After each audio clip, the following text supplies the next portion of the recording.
सासू माँ बदल गई। कहानी उस घर की है जहाँ बहू और बेटी को एक माना जाता था, लेकिन फिर अरे शिखा बेटा, तू रसोई में क्यों घुसी रहती है? जा, रोटी मैं बना लूंगी।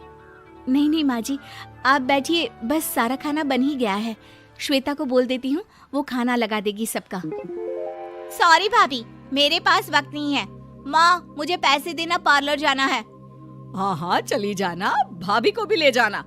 वो भी जाने को बोल रही थी पार्लर, पर पहले ना मदद कर दे उसके खाना लगाने में। देख माँ, वो बहू है, उसे बहू रहने देना, इतना सर पर मत चढ़ा भाभी को। श्वेता, ज्यादा मत बोला कर। बहू और बेटी में कोई फर्क नहीं होता है। जा जाकर काम कर। ननद को माँ का भाभी से इस तरह प्यार करना बिल्कुल अच्छा नहीं लगता। वो बार बार किसी न किसी तरह माँ को भाभी के खिलाफ भड़काती रहती, लेकिन कोई फायदा ना होता। एक रोज, अरे बेटे किशन, जा बहू को कहीं घुमा कर ला, सारा दिन घर में काम करती रहती है। हाँ हाँ माँ, हम लोग जा रहे हैं ना गोवा। अच्छा जी, भाभी ने तो हमें बताया भी नहीं। वैसे तो सारी पंचायत करती है, ये गोवा वाली बात क्यों छुपा गई हमसे? अरे क्योंकि उसे खुद नहीं पता था बहन। मुझे टिकट सस्ती मिल रही थी तो मैंने बुक कर दिया। हाँ शिखा, पैकिंग कर ले, संडे हम जा रहे हैं गोवा। दोपहर में शिखा पैकिंग कर रही थी कि सास आ जाती है। ये क्या बहू, साड़ियाँ? अरे गोवा जा रही है घूमने या फिर शादी में मायके हैं?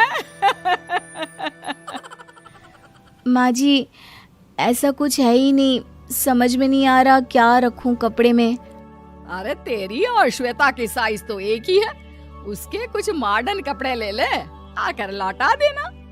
हाँ माँ जी, ये ठीक रहेगा। शिखा श्वेता के पास जाती है और उससे कपड़े मांगती है। ना जी ना, मैं अपने कपड़े ना दूं, वैसे भी फैल जाएंगे मेरे कपड़े, बहुत महंगे वाले हैं। शिखा मुंह लटकाकर कमरे में आ जाती है तो सास कहती है, चल तैयार हो जा, तुझे मैं शॉपिंग करा कर लाती हूँ गोवा की। बस फिर क्या था, सास बहू निकल जाते हैं मार्केट और एक से बढ़कर एक ड्रेस खरीद कर घर आते हैं। पहले बता देती कि नए कपड़े दिलाने वाली है भाभी को, तो मैं अपने ही दे देती ना भाभी को, मुझे दिला देती नए कपड़े। देख श्वेता, परिवार का मतलब सबके साथ रहना होता है, ना कि सिर्फ अपना सोचना। वैसे भी तुझे अच्छे संस्कार सीखने चाहिए। और रही बात कपड़ों की, तो शिखा, आज से घर पर भी तू मॉडर्न कपड़े ही पहनेगी। कोई जरूरत नहीं है ये साड़ी वाड़ी लपेटने की। अब क्या था, घर पर श्वेता और शिखा एक जैसे रहते। एक बार पड़ोसन आती है। अरे बेटा, अपनी माँ को तो बुलाना जरा, बात करनी है।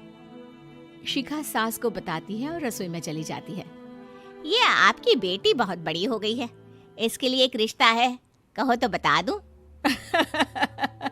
ये बेटी नहीं बहू है, घर में सब एक जैसा ही रहता है। वैसे मेरी बेटी भी बड़ी हो गई है, कोई रिश्ता हो तो जरूर बताना। पड़ोसन रिश्ता लेकर उन लोगों के घर आती है। तब श्वेता की होने वाली सास कहती है, तो ये घर है, कितने मंजिल का है? और ये बहू ने आपकी क्या पहन रखा है, जीन्स टॉप? अरे भाई, साड़ी वाड़ी नहीं है क्या इसके पास?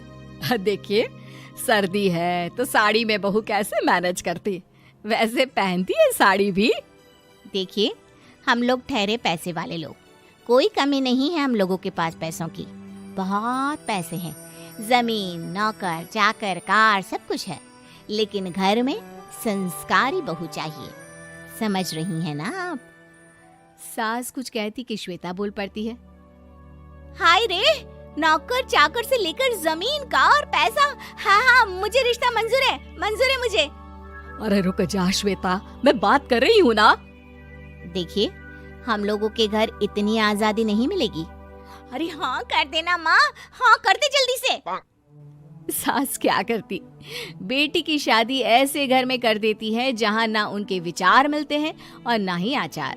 शादी के बाद एक रोज फोन पर, श्वेता बेटा, एक बार घर आ जा, बहुत दिल करता है तुझे देखने का। माँ, वो घर पर बहुत काम होता है, कैसे आऊँ?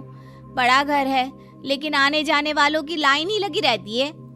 बेटा मैं तो जानती थी उस घर का हाल, लेकिन तू ही नहीं मान रही थी। माँ देख, हर घर का यही हाल है। तेरी बेटी को यहाँ घूंघट हटाने की परमिशन नहीं है और एक तरफ भाभी स्कर्ट पहनकर घूम रही है। बेटा मुझे क्या पता था कि मेरी बेटी को ससुराल के नाम पर पिंजरा मिल जाएगा। अच्छा माँ, फोन रखती हूँ, सास को गर्मा गर्म रोटी खिलानी है। तुम लोगों की तरह नहीं कि एक रोटी बनाओ, एक सब्जी बनाओ, फिर सारा दिन फ्री होकर घूमो। सास फोन तो रख देती है, लेकिन सोच में पड़ जाती है कि एक तरफ बेटी जिसे कोई आजादी नहीं, वहीं दूसरी तरफ बहू जिसे देखकर लगता ही नहीं कि उसकी शादी भी हुई है। अगले रोज। शिखा, अरे ओ शिखा। हाँ माँ, क्या हुआ? कुछ चाहिए आपको? मैं जिम जा रही थी। जिम के कपड़ों में बहू को देखकर सास को घूंघट में अपनी बेटी का ख्याल आता है। देख बहू, घर में बहू की तरह रहा कर। इतने टाइट कपड़े पहनकर जिम जाना पसंद नहीं मुझे। जा जाकर रोटी बना। रोटी? माँ अभी तो शाम के 6 बजे हैं, इस वक्त रोटी? अब क्या मेरे खाने पीने पर भी पहरा है? अरे जब मर्जी तब मैं अपने घर में खा भी नहीं सकती क्या? बहू को अजीब लगता है। वो समझ नहीं पाती कि जो सास कल तक इतनी सपोर्टिव थी, उन्हें अचानक से क्या हो गया। वो किचन में जाती है, गरम रोटी के साथ 2 तरह की सब्जी, रायता, सलाद सब लेकर सास के पास आती है। माँ जी, खाना। इतना सारा खाना? राक्षस समझा है क्या मुझे? रोटी मांगी थी मैंने गर्मा गर्म बस। पर माँ जी, रोटी खाती किससे आप? सब्जी तो बनानी थी ना। अरे भूख मर गई मेरी तेरी बहस से। जा जाकर काम कर, अंदर पूरी रसोई साफ कर। बहू अंदर चली जाती है। थोड़ी देर में श्वेता घर आती है। अरे शिखा, जल्दी से चाय ला, पकवान बना, मेरी बेटी आई है। अरे नहीं नहीं माँ, ड्राइवर बाहर खड़ा है। मैं तो घर का कोई सामान खरीदने के बहाने यहाँ आ गई हूँ, मुझे जाना होगा। अरे बेटा, पर कितने दिनों बाद देख रही हूँ तुझे। रहने आ जाना 2-4 दिन के लिए। आ जाऊंगी माँ, जब मेरी सास मरेगी तब। मैं तो रोज मन्नत मानती हूँ कि मेरी सास मर जाए तो अच्छा है। अच्छा चल, जा रही हूँ माँ। हे भगवान, कैसे कैसे दिन देखने पड़ रहे हैं मेरी बेटी को। सास अंदर जाती है, जहाँ श्वेता की जिम वाली सहेली का फोन आया होता है।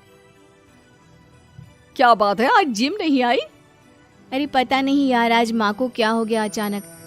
पर खैर कोई नहीं, लगता नहीं कि मैं अब जिम आ पाऊंगी। शिखा स्पीकर पर बात कर रही थी, जिसे सास सुन रही थी।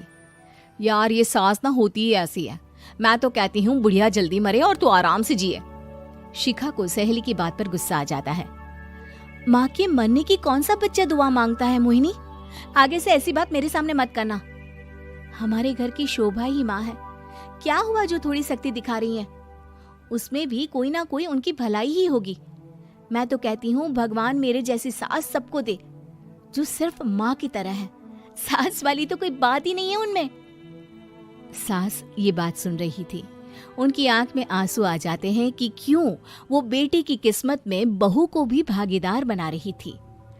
शिखा, अरे ओ शिखा, क्या हो गया? जिम नहीं जाना क्या?